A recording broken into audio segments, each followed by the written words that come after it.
Jangan main-main. Tulang belakang jangan main-main. Kalau tak jaga, saya tahu sebab saya slip disc. Lepas accident sini. Ustaz Haslin L4 L5 punggung dekat bahagian pinggang tu. Oh, nak rukuk sakit dulu. Lepas bawa pembedahan ni dah bawa besi, okey sikit lah. Dia boleh rukuk macam biasa. Saya tak buat lagi. Saya kat sini. Bila tanya doktor, doktor kata, doktor ni semua okey je. Dia jangan risau. Hari ni bedah, 3 hari lagi boleh ceramah terus. Saya tanya macam mana buat? Bedah kat sini, alih halkum tukar. Oh, saya kata kalau gitu tak apa lah, tunggu dulu lah. Sallallahu ala Muhammad, sallallahu ala Muhammad, sallallahu ala Muhammad, sallallahu ala Bismillahirrahmanirrahim. Alhamdulillahirabbil alamin wassalatu wassalam ala asyrafil anbiya'i wal mursalin wa ala alihi wa sahbihi ajma'in. Rabbi syrah li sadri wa yassir li amri wahlul 'uqdatam min lisani yafqahu qawli, amma ba'du. Assalamualaikum warahmatullahi wabarakatuh. Pertama sekali kita bersyukur kepada Allah Subhanahu wa taala kerana pada malam ini kita dapat sama-sama menyambung kembali kuliah kita dalam buku karangan oleh Jabatan Mufti Wilayah Persekutuan.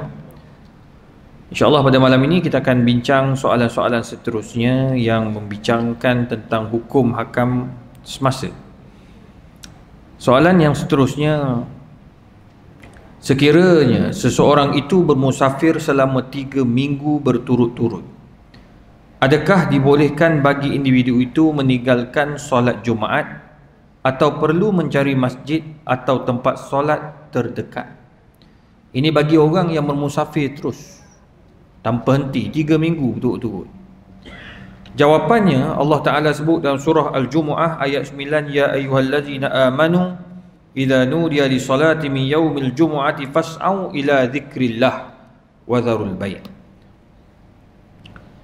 Wahai orang-orang beriman, apabila terdengar azan salat Jumaat pada hari Jumaat, fas'au ila dzikrillah, bersegeralah kamu untuk mengingati Allah Azza wa Jalla, iaitu wajib terus berada dalam masjid atau berada mendengar khutbah Jumaat.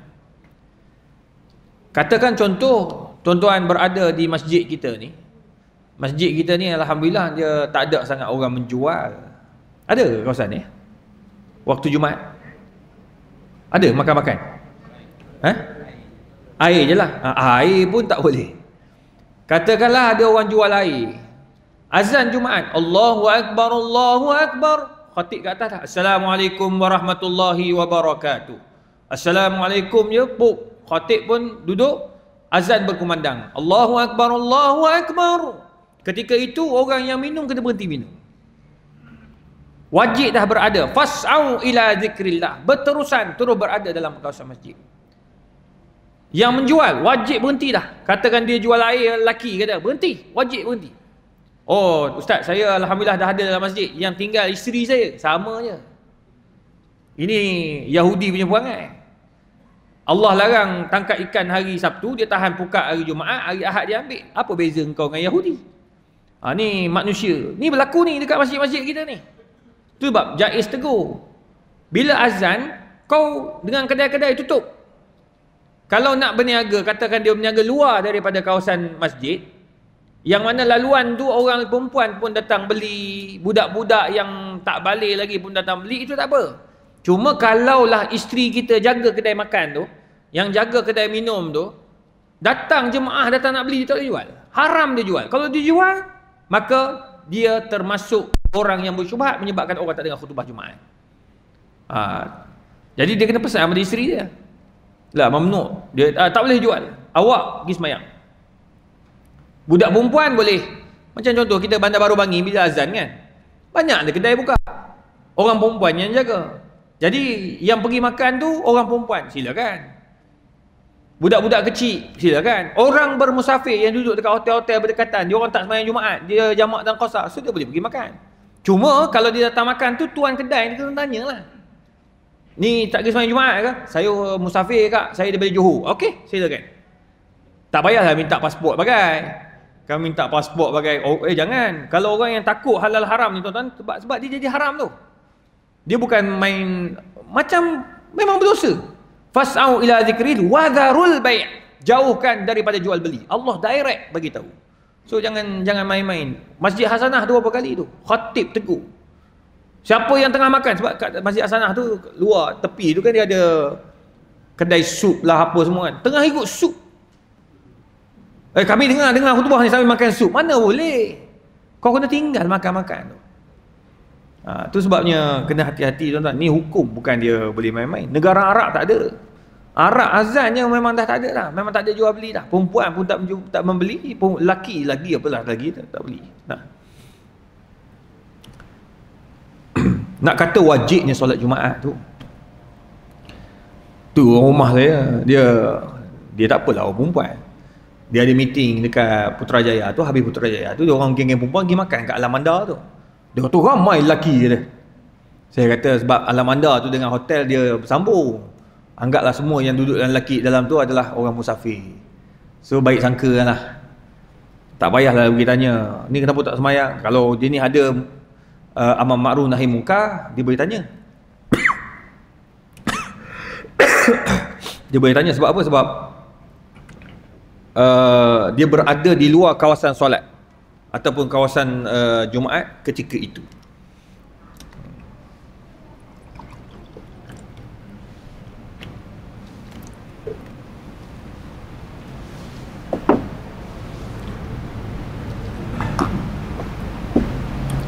Baik.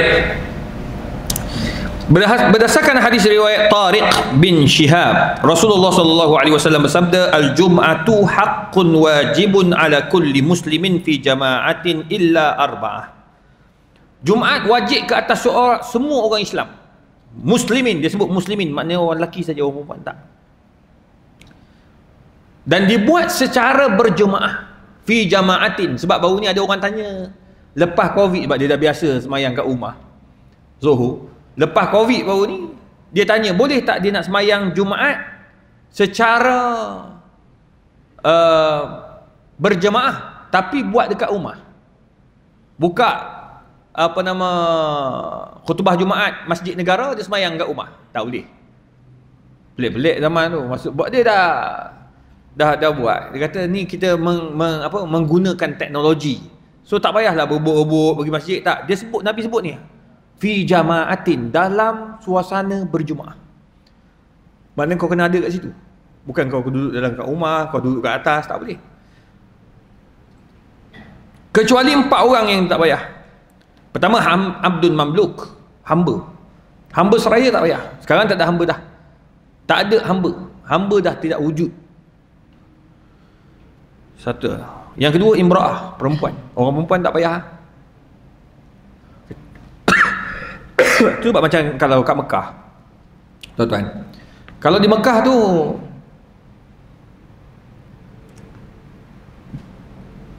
afdal orang perempuan tak payah pun datang solat Jumaat, sebab dia mengambil tempat orang lelaki banyak. Tu orang Jumaat, orang perempuan jemaah kita selalunya kita kata tak payah, duduk kat rumah je lah, duduk kat hotel, bagi orang lelaki pergi semayang. Tapi kalau dia kata dia duduk kat luar, settle lah.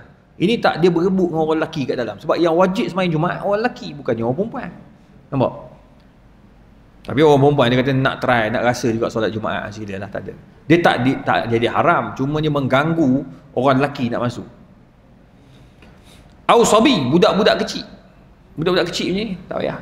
Au marid, orang yang sakit, yang tak selesa, yang badan dia panas, demam, batuk ke apa semua, batuk yang tak boleh keluar. Batuk yang sakit, tu tak apa. Kalau batuk, sekadar batuk sesama biasa, tak payah. Orang pergi, wajib semayang lagi.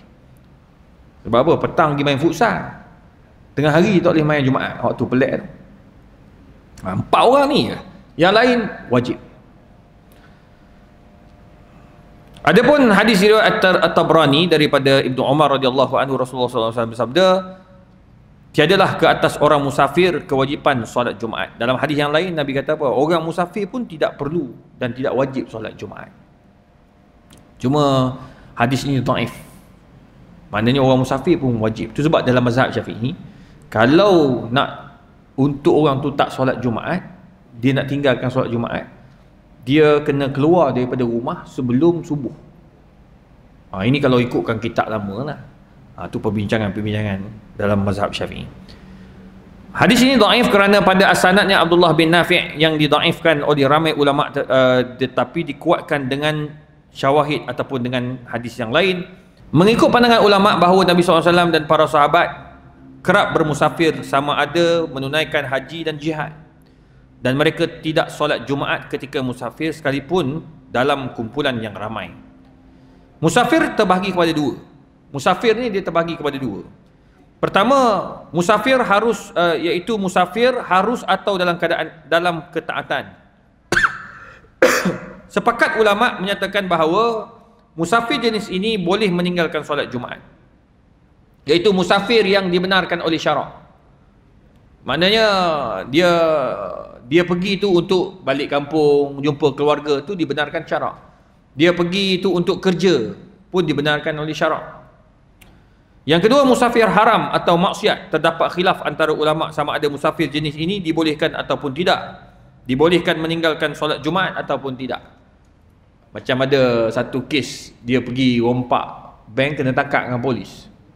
Tangkap dengan polis, jadi polis pun ialah bila cek badan tu, tengok dekat poket salah seorang daripada perompak tu ada surah Yasin. Kata, kau buat apa dengan surah Yasin ni? Sebelum rompak tadi kami baca Yasin, dengan harapan tak kena tangkap lah. Tak ada, baca Yasin kau kena tangkap terus. Maksudnya lebih kurang tu juga. Dia pergi solat Jumaat tu, lepas solat Jumaat baru dia pergi musafir untuk merompak, ataupun dia bermusafir jauh tu untuk pergi merompak, maka hukumnya haram.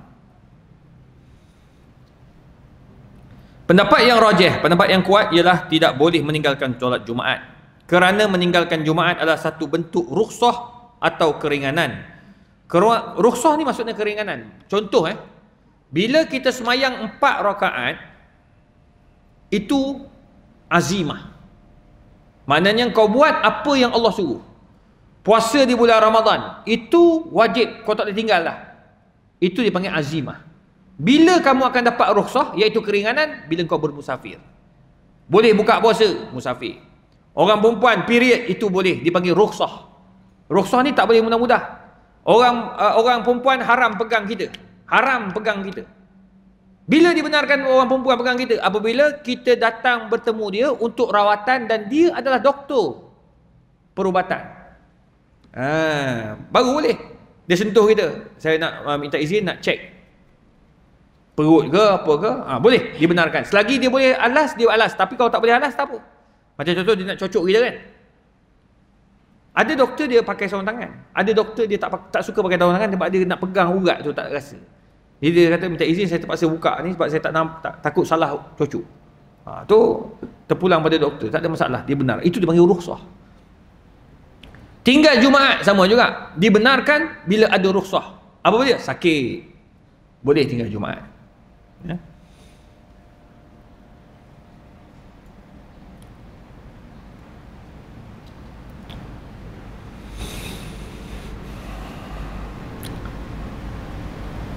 Rukhsah syarak tidak dibenarkan dalam perkara maksiat kerana ia dianggap seperti memudahkan orang melakukan maksiat. Maka ulama meletakkan kaedah fiqh yang masyhur, iaitu rukhsah tidak dikaitkan dengan perkara maksiat. Ar-rukhas, perkara maksiat tidak boleh dibenarkan kepada mereka untuk mendapat keringanan. Itu jelas. Profesor Dr. Muhammad Baltaji, begitu juga dengan Syekh Dr. Mustafa Al-Bura dalam buku Fiqh Al-Manhaji menyebut solat Jumaat tidak wajib ke atas orang yang bermusafir dengan syarat perjalanan itu harus walaupun dekat. Dalam mazhab Syafi'i tak boleh, maksudnya you all musafir pun jarak dekat pun tak boleh. Tak boleh tinggalkan Jumaat. Dengan syarat perjalanan yang harus walaupun dekat. Seorang yang bermusafir itu disyaratkan memulakan perjalanan sebelum fajar. Maksudnya sebelum subuh dia keluar. Kalau kapal terbang pukul 10,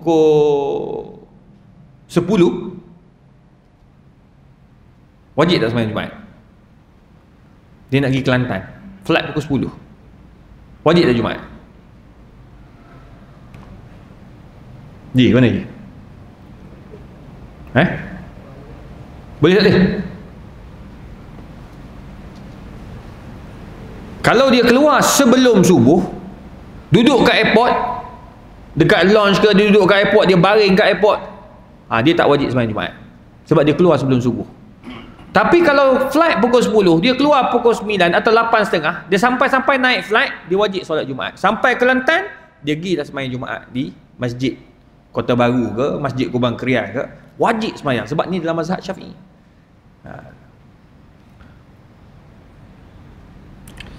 Seseorang yang bermusafir itu disyaratkan memulakan perjalanan sebelum terbit fajar pada hari Jumaat dan tidak mendengar azan subuh berkumandang di tempatnya. Sampai peringkat tu, detail lagi. Maknanya kalau nak sembahyang Jumaat, kalau nak tinggal sembahyang Jumaat pada hari tersebut, dia kena keluar. Kalau sini Sungai Ramalua kan, dia sampai kat highway, dia tak dengar ada azan Masjid Sungai Ramalua ni. Okey lah. Tapi dia keluar, dia keluar rumah, baru keluar pagar, azan masjid. Allahu Akbar, Masjid Sungai Ramalua, habis tak dia jamak. Sampai peringkat tu, detailnya dalam mazhab Syafi'i. Kecuali dia pakat dengan Tok Imam, aku baru keluar pagar, jangan azan lagi. Dia masuk highway, dia tak dengar. Okeylah. Tak apa, yang penting dia tak dengar. Syarat dia mesti dengar.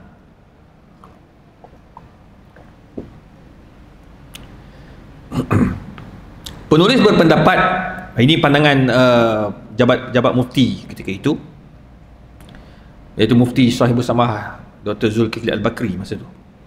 Penulis berpendapat berkenaan dengan syarat mazhab Syafi'i ini perlu dilihat semula mengikut perubahan masa dan realiti sekarang. Ini dia suruh kita buat buat penyelidikan balik, tengok macam mana suasana sekarang. Flight pukul 10, takkan nak keluar sebelum subuh. Tapi macam contohlah, saya selalu kalau flight pukul 1. So saya nak keluar sebelum subuh pun tak boleh juga, tetap kena sembahyang Jumaat. Kalau tetap tak boleh sembahyang Jumaat. Lepas subuh pun kalau saya keluar, tetap tak boleh sembahyang Jumaat, sebab flight pukul 1. Sampai Jumaat dah habis lah.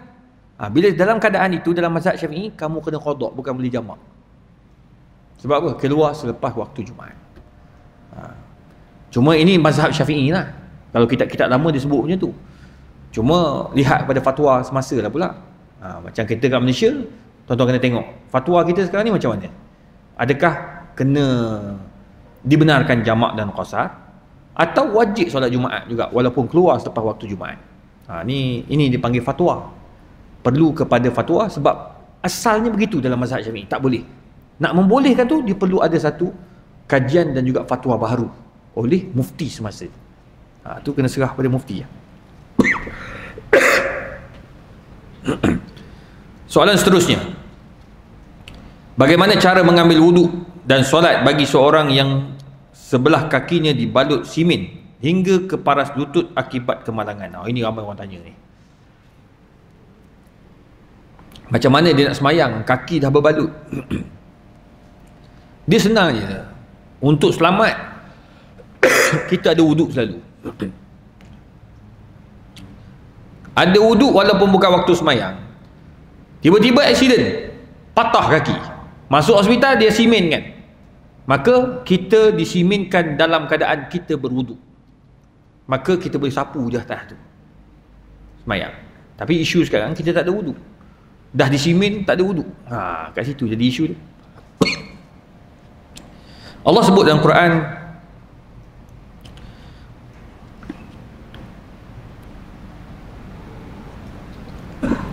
wa in kuntum marda aw ala safarin aw jaa ahadun minkum minal ghaiti aw lamastumun nisa falam tajidu ma'an fatayammamu sa'idan tayyiban famsahu biwujuhikum wa aydikum min. Allah bagi tahu, apabila kamu dalam keadaan sakit ataupun bermusafir atau Ja'a ahadun minkum minal ghaid aw lamastumun nisa, ataupun kamu ialah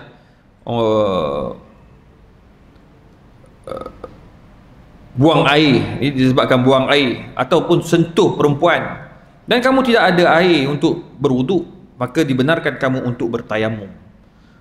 Tayamum ni basuh muka dan tangan. Sapu muka dan tangan. Famsahu biwujuhikum wa aydiyakum, sapu muka dan tangan. Jadi dalam hal ini menunjukkan bahawa tayamum disyariatkan sebagai ganti kepada wuduk atau mandi wajib jika sekiranya tiada air, sakit atau dalam musafir. Sama juga macam benda ni baru ni dibincangkan dalam fatwa juga di peringkat kebangsaan. Ada rakan-rakan daripada USIM buat kajian. Dia kaji masa banjir, ni musim banjir ni. Bila banjir kamu berjunub, macam mana? Nak mandi wajib atau tak?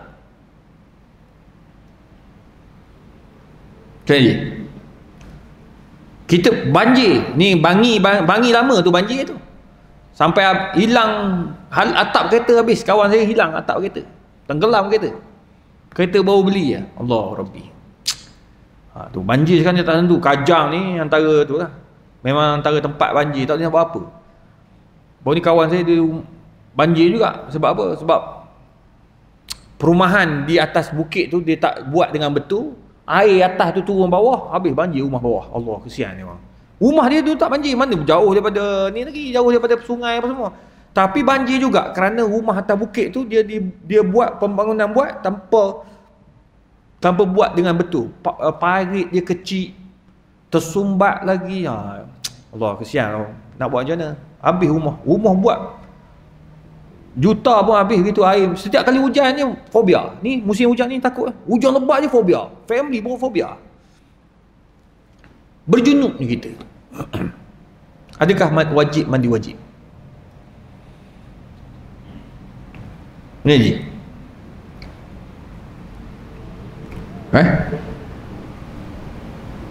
Wajib nak mandi kat mana? Air tak ada. Botol mineral. Air botol mineral. Dia lain? Tu sampai masuk fatwa ni. Sebab apa? Sebab sekarang ni isu dia air untuk minum terhad musim banjir. Katakan banjir, air tak ada kawasan dia tu, dan dia kena simpan air. Yang kedua, untuk guna untuk buang air besar sebagai contoh. Kalau mandi wajib air tak cukup, maka kalau tidak ada langsung, macam air memang tak ada, tak cukup air, maka dia boleh tayamum ketika itu. Mandi air banjir tak boleh. Doktor-doktor perubatan kata mandi air banjir kena penyakit, bahkan mendatangkan mudarat besar daripada daripada dia bertayamum. Maka dibenarkan untuk tayamum ketika itu, sehinggalah wujud air yang banyak. Ni tengok pada air lah. Kalau kata ada air, okey, settle. Balik pada jawapan tadi, kita pakailah air mineral ni. Mineral, mandilah wajib air mineral kalau ada, kalau air tu cukup. Tapi kalau air tak cukup air tak cukup, orang bagi pun cukup-cukup untuk family dia nak makan, nak minum, nak masak ataupun dan sebagainya, dia boleh dah pakai. Mana air tu simpan, dia tak boleh guna untuk mandi wajib ataupun berwuduk, tak payah. Semuanya bertayamum saja. Sama juga macam atas kapal terbang. Atas kapal terbang boleh je nak berwuduk, sebab ada air dalam kapal terbang. Tapi kalau dia berwuduk, mungkin air habis.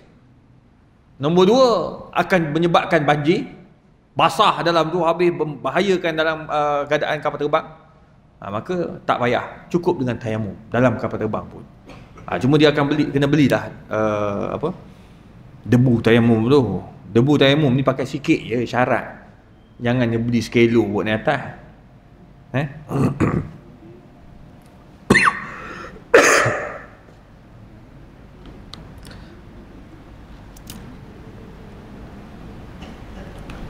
Tayamum dari segi bahasa bermaksud tujuan, dan dari segi syarak pula ialah menyapu debu tanah yang suci ke muka, dan dua tangan dengan niat dan cara yang tertentu. Daripada Jabir bin Abdullah, Nabi SAW menasihatkan kepada sahabat yang luka. Sabdanya, innama kana yakfihi ay yatayammama wa ya'siba ala jurhihi khirqatan summa yamsah 'alayha wa yaghsil sa'ira jasadih. Dalam riwayat yang lain, Nabi SAW kata bahawa sesungguhnya memadai bagi mereka yang sakit itu tadi, yang luka tempat-tempat berwuduk, mereka bertayamum dan membalut luka tersebut dengan kain, iaitu sama lah macam kita pakai simen tadi, kemudian menyapu ke atas balutan tersebut dan membasuh seluruh anggota jasad yang lain. Maksud kalau tangan ni dia sapu yang lain, yang sakit ni sapu dengan air, sapu atas dia, yang lain dia wajib basuh, maka dia boleh sembahyang.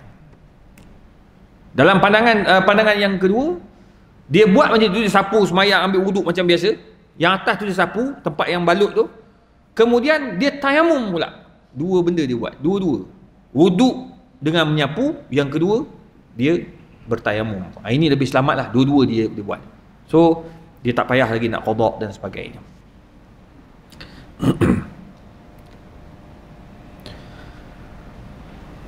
Dalam hadis yang lain, Ali radhiyallahu anhu berkata, in kasarat ihda zandayya fasa'altu Rasulullah sallallahu alaihi wasallam fa amarani an amsaha 'alal jabair.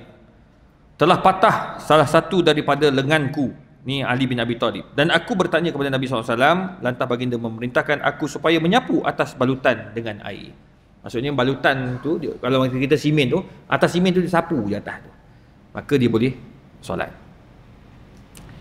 Justru balutan atau dikenali dengan jabirah dalam bahasa Arab boleh disapu ke atasnya dengan air. Walaupun begitu, masalah ini menjadi khilaf ulama. Di dalam fiqh al-manhaji, iaitu mazhab Syafi'i, boleh ditayamum disebabkan takut menggunakan air kerana bimbang terkena penyakit yang menyakitkannya semakin bertambah atau lambat sembuh. Ini pun boleh juga. So dia boleh tayamum, tak ada isu. Ya. Seterusnya, solat boleh dilakukan secara berdiri. Kalau tidak mampu, boleh dilakukan secara duduk. Dan kalau tidak mampu juga, boleh dilakukan secara berbaring di atas tilam atau alas. Berdasarkan hadis Nabi SAW, salli qa'iman, semayang berdiri. Semayang berdiri ini mengikut kemampuan. Macam contoh, tuan-tuan boleh berdiri. Boleh berdiri. Tuan-tuan angkat takbir pun dalam keadaan berdiri. Bila tak boleh duduk? Bila tak boleh nak semayang duduk? Masa nak rukuk dan sujud. Tapi kalau dia kata dia boleh rukuk, dia kena rukuk dulu. Sujud tak boleh, baru dia duduk. Maknanya dia duduk, dia meminimalkan penggunaan kerusi. Bukan mentang-mentang dia semayang atas kerusi, daripada awal sampai akhir semayang atas kerusi. Atau dinamakan sebagai mazhab kerusi. Ini bagi orang yang sakit lah. Kalau daripada awal memang dia tak boleh, dia datang pun dengan kursi roda, orang papah dia pakai tongkat apa semua, dia boleh sembahyang duduk atas kursi terus. Allahu Akbar duduk tu. Dia memang tak boleh berdiri langsung, bergigit je, jatuh kalau berdiri. Boleh. Yang kedua, kalau dia boleh berdiri, dia sembahyang angkat takbir tu, Allahu Akbar, berdiri dulu, barulah dia rukuk. Rukuk tu dia duduk kalau dia tak mampu. Ada orang dia mampu rukuk, dia rukuk dalam keadaan biasa, masa nak sujud barulah dia duduk atas kerusi. Terpulang pada keadaan masing-masing. So benda ni sangat subjektif. Tuan-tuan tak boleh paksa orang sebab orang sakit. Ada orang kalau ikutkan rukuk dia kena macam ni.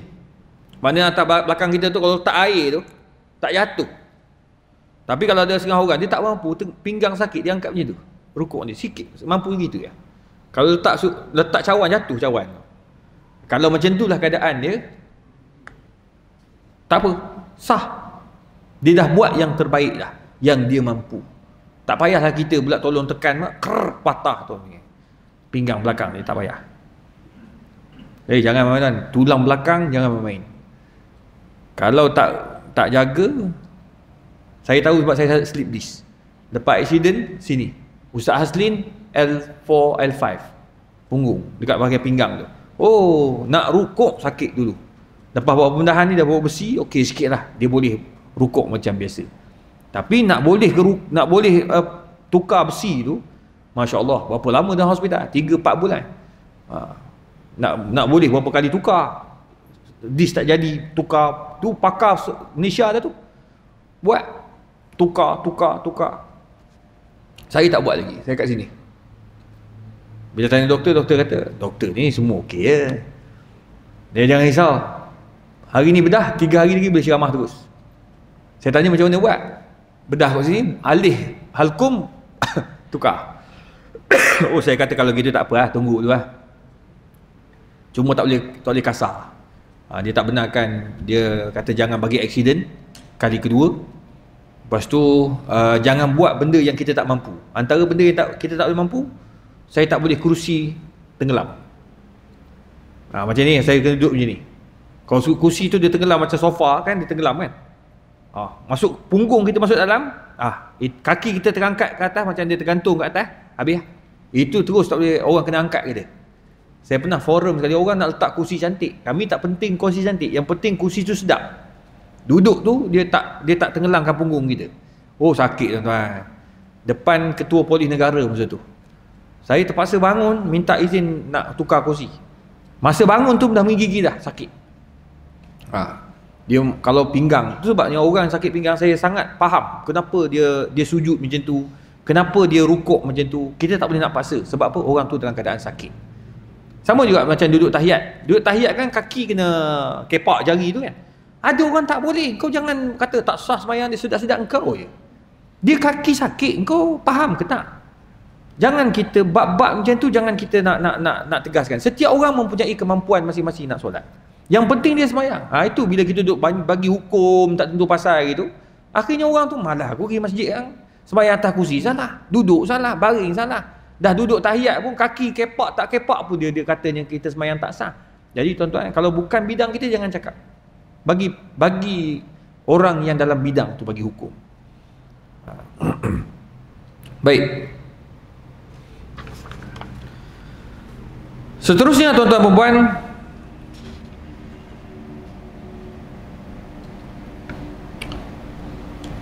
adakah kita perlu mengqadakkan solat wajib atau sunat? Wajib atau sunat mengqadakkan solat yang tertinggal dengan sengaja, malas dan cuai. Bagaimana dengan solat yang ditinggalkan semenjak akil balik? Apakah kita hanya dituntut supaya bertaubat dan tidak perlu mengqadakkannya? Ini ramai orang tanya ni. Ialah zaman-zaman jahiliah dia orang tak semayang. Daripada zaman universiti, sekarang ni umur dia 69. Dia start semayang umur 63, lepas pencen 3 tahun. Tu pun selepas geng masjid. Masa zaman kerja tak ingat langsung. Jadi dia kena qada tak semayang tu. Oh, itu berat nak bagi hukum tuan-tuan. Ni kita tengok apa kata Jabatan Mufti. Inna salata kanat al-mu'minina kitaban mawquta. Allah sebut mawquta. Allah sebut dalam surah Nisa ayat 103, solat itu adalah satu perkara yang wajib ke atas orang Islam. Ia menunjukkan bahawa solat fardu menjadi kewajipan yang orang Islam dan mempunyai waktunya yang telah ditetapkan. Kamu tak boleh nak tukar-tukar waktu semayang ni. Ada baru ni dekat Putrajaya kuliah belajar kitab. Ada orang ni dia bagus lah, dia ni orang yang bagus, dia minat, dia jaga solat walaupun dia kerja kilang dekat Bangi ni. Cuma dia bila dia keluar pagi, dia katakan masa tu dia naik bas van kilang kan, bas kilang ke van kilang, bas dan van kilang tu datang pukul 5 pagi sebelum azan subuh lah, sebelum azan subuh. Lepas tu dia akan pergi ambil orang lain, ambil baru pergi sampai ke kilang Bangi ni atau Kajang. Jadi dia kata, Ustaz, kami sampai dekat kilang tu dah dekat 7.10 gitu, matahari dah naik, dah cerah lah. Jadi boleh tak kami memang tak dah nak sembahyang dah. Keluar tu kalau azan awal okey, kami sembahyang lah kat rumah, settle lah. Masalah kalau tak sempat, kalau subuh 6.15 memang tak sempat lah kami ya. Bas van atau bas dia dah bergerak. Dia tanya, boleh tak kami ni solat pukul 6, subuh 6.15? Saya kata, solat apa tu? Solat subuh awal. Disebabkan darurat, dia kata. Tak ada darurat, kamu tetap tak boleh sembahyang. selagi mana tak masuk waktu sembahyang. So macam mana nak buat kalau orang macam tu? Dia sampai dekat tempat pejabat dia qada lah. Sembahyang 2 rakaat. Dia tetap kena sembahyang. Sampai-sampai masuk bilik mana-mana ke lepas panjkat, terus sembahyang 2 rakaat subuh. Walaupun dah naik matahari. Nak buat macam mana dah kerja kamu macam tu kan? Tak boleh buat apa lah. Sama macam doktor pakar. Dia buat pembedahan. Dia bedah Zuhur, Asar, Maghrib, Isyak. Baru keluar daripada bilik bedah. Zuhur, Asar, Maghrib, Isyak. Ini major lah. Dia keluar-keluar tu, dia wajib lah semayang. Semayang macam mana? Adakah boleh jamak? Tak. Dia jamak, dia qada semua. Macam mana cara qada dia? Dia semayang Isyak tu. Sebab yang paling dekat kan. Lepas tu Maghrib. Lepas tu Asar. Dan juga apa nama Isyak, Zuhur. Dia semayang habis semua sekali.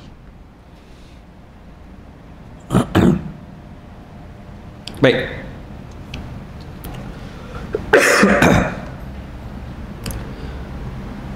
Sebelum saya menjawab permasalahan ini, suka dinyatakan kepada berkenaan, saya tu bermaksud ni lah, mufti jabatan mufti wilayah persekutuan ketika itu. Hukum meninggalkan solat. Pengarang Fiqh Al-Manhaji iaitu Dr. Mustafa Al-Bura, orang yang meninggalkan kerana mengingkari hukum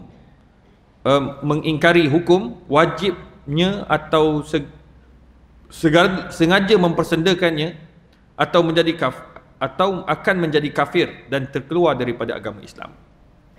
Ini awal lah. Dia tak nak semayang sebab dia tak minat. Dia kata merepek lah semua ni, semayang. Jangan tuan-tuan, zaman sekarang zaman pelik.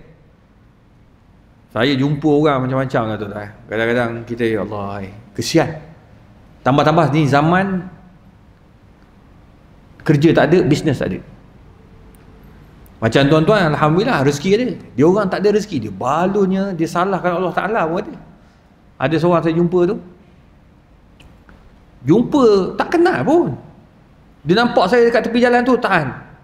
Kata ustaz, saya nak tanya hukum. Silakan. Selalu orang tanya hukum, nak semayang lah, qada semayang lah, puasa lah, apalah, dan masalah keluarga lah, apalah kan. Ni tak. Dia kata ustaz, kenapa Allah tu zalim? Saya kata kenapa awak cakap gitu? Islam, Quran suruh semayang, saya semayang. Suruh tahajud, saya tahajud. Suruh bersedekah, saya sedekah. Tapi kenapa saya miskin? Orang kafir kat luar tu semuanya dia orang ni kaya. Non-Muslim kaya. Orang musyrik kaya. Tapi kenapa saya ni semayang siang malam miskin? Tuan-tuan. Kalau ikut kan, kalau dia tu sengaja cakap gitu, boleh terkeluar dia. Tapi mungkin dia tu dalam confuse kan, dia dalam tekanan dan sebagainya. Tu bab nak kafirkan orang pun tak boleh. Dia kena melalui jabatan mufti. Mufti boleh kafirkan dia. Kalau dia kata begitu, mufti akan tengok, akan siasat kenapa, dia akan suruh lah. Tu. Macam tu pun ada. Ada pula yang macam mana dia kata semayang ni merepek. Tak ada bezanya sembah berhala dengan sembah Kaabah. Kita semayang sekarang ni, semayang ni sembah batu je lah. Mana Allah ya? Orang muda. Bagi saya anggap dia ni masalah mental tu lah. Sebab nak hukum dia tak boleh. Cuma saya boleh jawab. Saya jawab kat dia, dia nak dengar. Dia tak mau dengar, tu hak dia. Tapi kita kena jawab. Tak boleh duduk diam. Kalau nak pukul buat apa? Pukul kita pula kena nanti. Kalau dia report polis, kalau dia sihat. Jadi tu sebabnya tuan-tuan, kalau dia sengaja tinggal tanpa sebab dan dia tahu benda tu haram, benda tu wajib, dia sengaja tinggal dan ingkar, boleh terkeluar daripada Islam. Ini dalam kitab mazhab Syafi'i lah. Cuma kalau kita nak apply benda tu kepada orang, kita mesti melalui jabatan mufti. Tuan-tuan tak boleh nak kafirkan orang sembarangan. Tu kena beringat betul-betul. Kita bagi laluan azan, lepas tu saya akan buka soalan.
Tuan-tuan puan yang dikasihi sekalian, pertama, hukum berkaitan dengan qada solat wajib kalau ditinggalkan dengan sengaja, ingkar wa inadan, dia boleh keluar daripada Islam dan dia kena mengucap sebagai seorang muslim kembali. Nombor dua, kalau dia tinggalkan sebab malas atau cuai, sibuk mesyuarat, lupa Allahu Akbar, lupa semayang kata contoh, ataupun malah ngantuk betul, subuh bangun-bangun pukul 8 pagi, malah dia bukan tak yakin dengan solat, dia malah, maka dia wajib qada fauran, masa tu juga dia kena wajib qada. Yang ketiga, apabila dia tinggalkan daripada balik ataupun sudah sekian lama, zaman belajar, zaman balik, daripada balik lagi sampai, ataupun zaman dia kat universiti, dah jauh dengan mak bapak, duduk luar negara, tak semayang. Ni ramai kawan-kawan saya, orang-orang lama lah, yang profesor selama-lama kan dekat universiti tu, kata zaman jahiliah Ustaz, duduk kat US, duduk dekat ni barat Ustaz, biasa lah, hidup dengan orang barat biasa. Kita masa tu lalai Ustaz, lalai. Sekarang semua dah baik dah, semua dah hitam, semua dah ni. Dulu ni zaman jahiliah, dia kata, Ustaz, macam mana Ustaz, nak kena qada ke Ustaz? Dalam hal ini, kalau dia tinggal zaman jahiliah, zaman dia lepas balik, zaman dia belajar kat universiti, dia wajib qada. Berapa lama? Sekadar yang dia mampu. Kalau ikutkan Dr. Said Ramadan Al-Buti, dia kena kira berapa lama dia tinggal, anggaran maksimum yang dia letak. Dalam 10 tahun lah Ustaz, Kau pandai-pandai lah bagi. Mana 10 tahun tu berapa hari? Kau kalikanlah dengan semayang Zuhur. Zuhur yang kau tinggal. So, banyak tu lah kamu kena qada. Allahu Akbar, Ustaz. Kalau qada tu Ustaz sampai mati Ustaz, tak habis lagi. Tak apa. Bila mati, Allah tahu yang kau sedang qada. Dan Allah terima. La yukallifullahu nafsan illa wus'aha. Ini yang panjang lah. Kalau yang pendek setakat tertinggal dalam seminggu tak semayang. Tak. Gaduh dengan bini tak semayang seminggu. Stres. Dia wajib qada semua tu sampai habis. Kalau dia mati, dimaafkan oleh Allah kerana dia dah berbuat demikian untuk membersihkan segala dosa dia. Dan Allah itu Maha Pengampun dan Allah tidak akan paksa kita untuk buat benda yang kita tak mampu. Wallahu a'lam. Baik.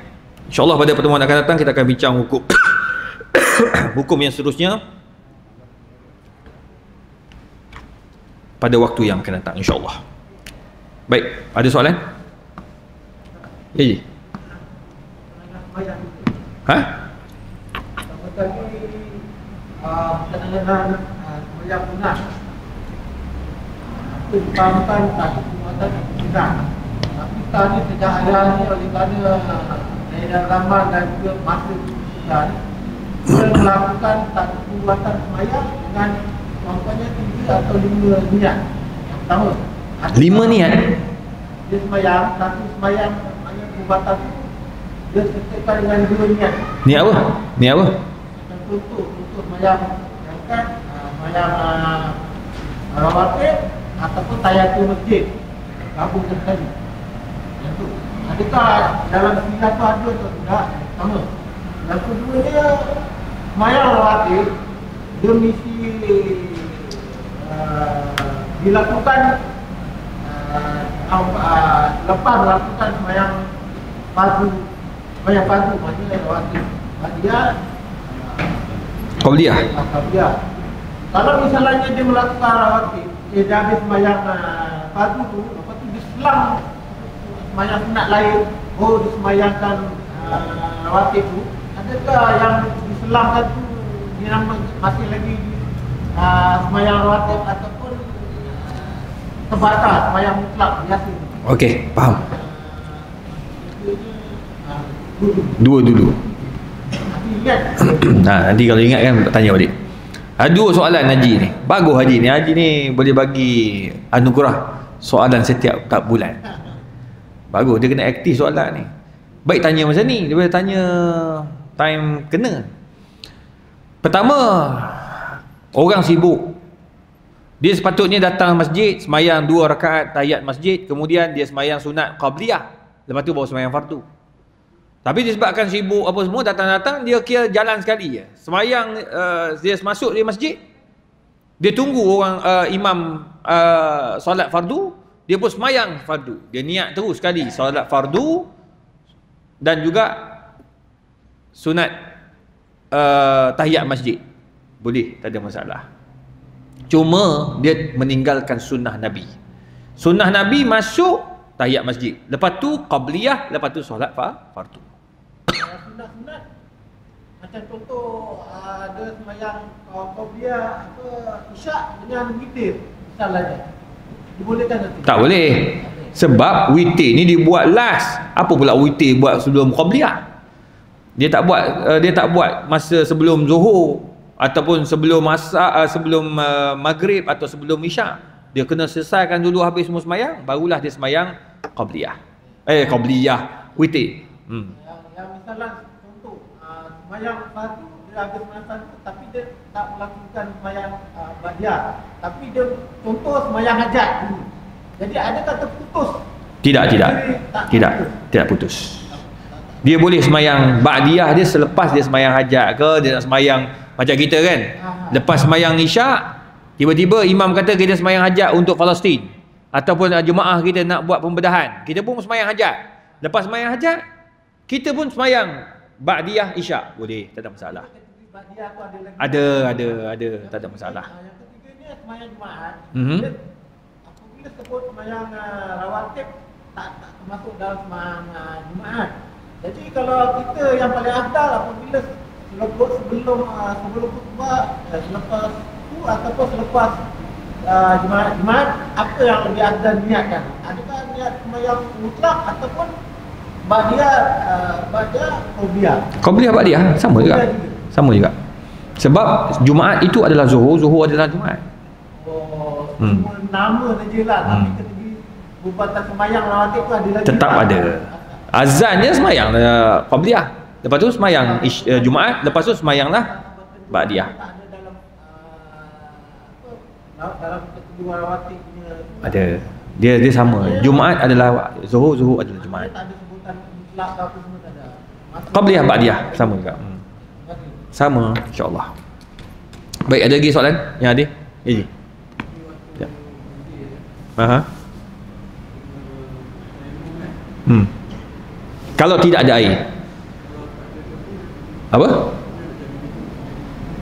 Debu? Debu paling mudah. Debu ni dekat atas tempat kita tanah apa? Atas kita punya lantai, dekat dinding tu debu tu. Dia bukan sebut tanah, debu. Boleh, tak ada masalah. Jadi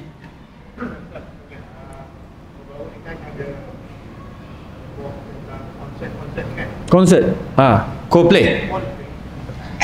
Dia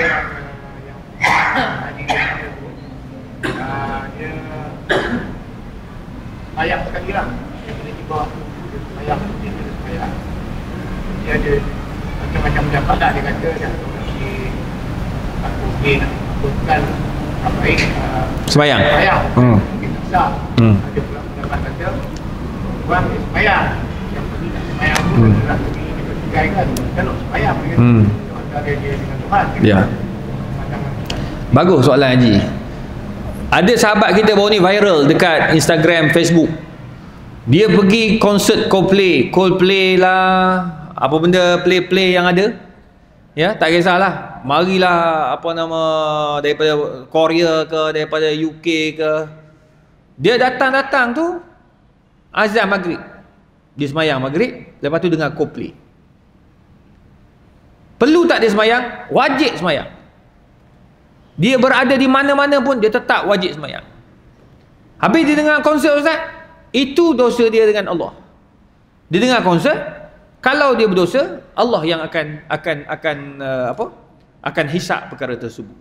Tapi sembahyang sekurang-kurangnya dia ni sembahyang. Tak. Lagi bahaya, dah lah pergi dengar konsert, tak sembahyang pula, lagi haram budak ni. Itu sebabnya dia pergi semayang tu kira bagus lah. Sekurang-kurangnya dia semayang untuk pergi tempat tersebut. Cuma nasihat saya lah, tempat-tempat seperti itu tak payahlah pergi. Ya. Sebab apa? Sebab dia tidak memberikan apa-apa kebaikan kepada kita. Kita ni cakap kerja tu, tuan-tuan tahu tak berapa ramai manusia pergi? Jam bos, jam. Sampai orang pergi tak masuk akal, kata terlalu ramai, jam tu kat belah tu. Atas highway jam. Orang parking. 60,000. Satu level dengan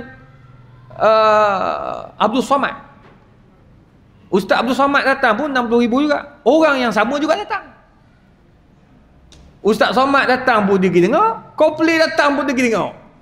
Jadi sekurang-kurangnya orang yang semayang tu sekurang-kurangnya dia dapat satu pahala, dia dapat satu dosa. Sebab dengar maksiat. Nombor 2, golongan yang pergi tu dia tak semayang dan dia dengar maksiat, 2 dosa dia dapat, pahala 1 pun tak dapat. Itu okey hot viral. Ada seorang pula dia kata, ustaz, saya beli popcorn banyak-banyak, saya sedekah orang tengok Coldplay tu. Ini tak viral. Dia kata Allah terima tak sedekah? Allah terima, cumanya kau dapat satu pahala sedekah, kau dapat dosa dengan maksiat. Dah tuan-tuan, InsyaAllah kita jumpa pada bulan depan. Haji yang terlantar di hospital nak berwuduk, kita tak boleh kena air.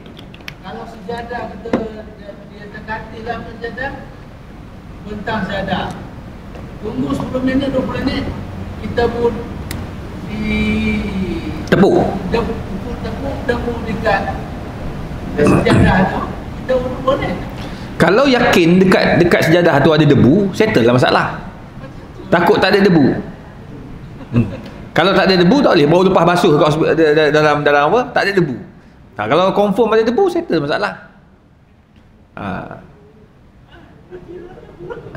Kira pastikan dia ada debu lah. Tak apa. Kalau tak ada lah. Tak apa.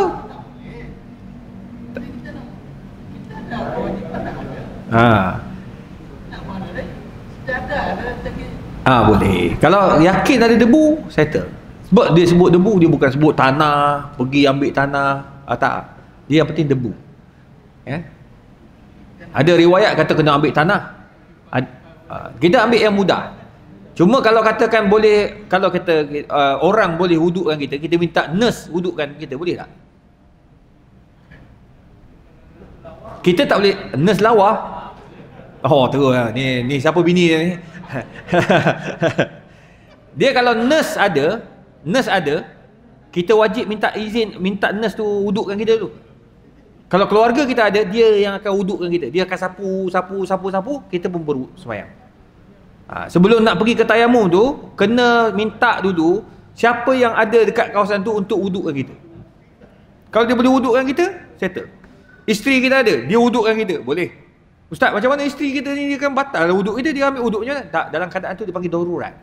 Kita tidak ada pilihan lain, dia yang boleh wudukkan kita. So, kita benarkan. Cuma jangan bernafsu pula masa dia. Itu tak boleh lah. Kena settlekan dulu nafsu tu. Wallahu a'lam. A'udzubillahi minasyaitonir rajim. Bismillahirrahmanirrahim. Alhamdulillahirabbil alamin wassalatu wassalamu ala Rasulillah wa ala alihi washabihi ajmain. Allahumma faqihna fid din wa 'allimna at-ta'wil. Allahumma yassir wa la tu'assir ya mujibad da'wat. Wassallallahu ala sayyidina Muhammadin wa ala alihi washabihi wasallam. Wallahu minkum. Jazallahu anna sayyidana Muhammadan Sayyidana Muhammadan ma huwa ahlu